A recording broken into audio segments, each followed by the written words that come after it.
Hello, my name is Max Coughtry, and this is my persuasive final speech. So, Mark Twain once said that a lie can travel halfway around the world while the truth is putting on its shoes. And this is becoming increasingly more prevalent of a quote due to the spread of fake news. Now, let me tell you a story real quick. Let's say you're going to pick up your friend from the store and you put in the address and you're heading there and you're using a navigation app, but you're being fed false directions. Well, inevitably, you're going to show up at the wrong place. It's going to be a huge waste of time, and your friend is probably going to be upset with you. But that's just how it happens when you're being fed false information. Now, this is a silly example, but the problem is when you start to put that with a bigger topic, like let's say an election, to say, like the 2021 that we just went through.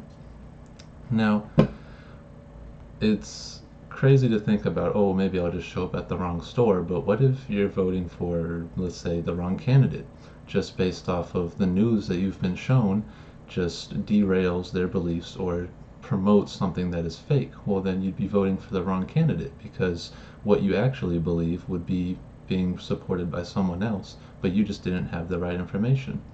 And with this graph, you can see that everyone is being more susceptible to these fake newses as hundreds of thousands of people are believing in these fake documented election stories.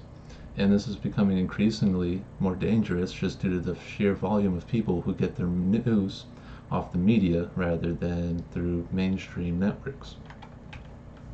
Now, we also have to point out that this is dangerous because fake news travels over 6 times faster than real news.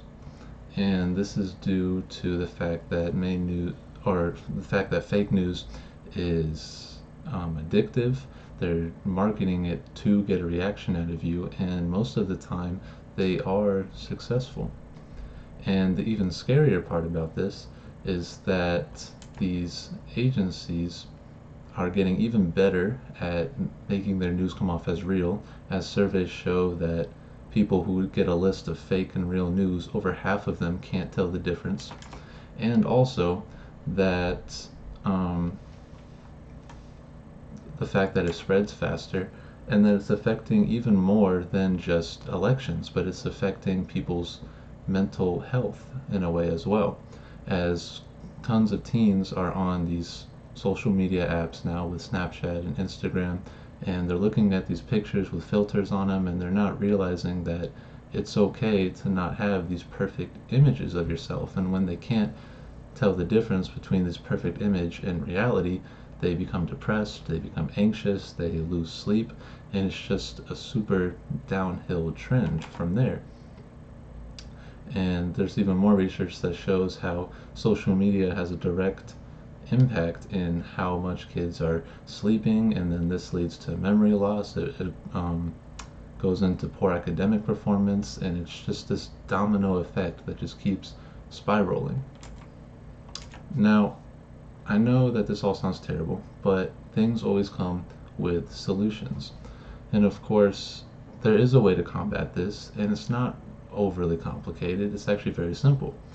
And I like the slogan of disconnect to reconnect, which basically means that you need to put down your phone and you need to learn how to communicate with people once again, but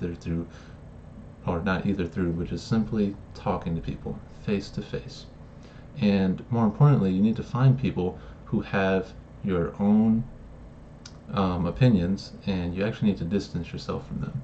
Because the more different opinions you can have around you, the more different kinds of people that you can interact with, the more widespread your news is going to be, and you'll be able to have a source of non-bias.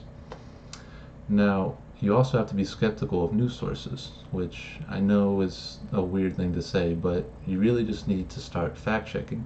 You need to look at where these news sources are getting their information from. You need to ask yourself if this sounds biased in any way, and you need to just be careful about blindly trusting sources of information. Now, if we don't do this, there's inevitably an even a more terrible result to all of this, and that's that people, and we can already see this in suicide rates that have increased dramatically due to the basic fact that social media has become available. And you can even see it in the election that's currently happening, where people just have this huge divide between parties, and it's not even bitter at this point. It's almost just hate that people have towards the other side, based off they're just being provoked by false news. And just how false news is able to provoke people into splitting in terms of parties. Now people are more closed-minded and unwilling to accept another side. The same thing is happening with the social media apps to teens, with Facebook and not Facebook, Instagram and Snapchat, where they're constantly being felt like they constantly feel like they're being left out, and they're constantly just barraged with this false image that they can't achieve, and it causes depression, anxiety, like we've already gone over, and inevitably it's increasing suicide rates. So I know that no one wants this future. We want to see this go down.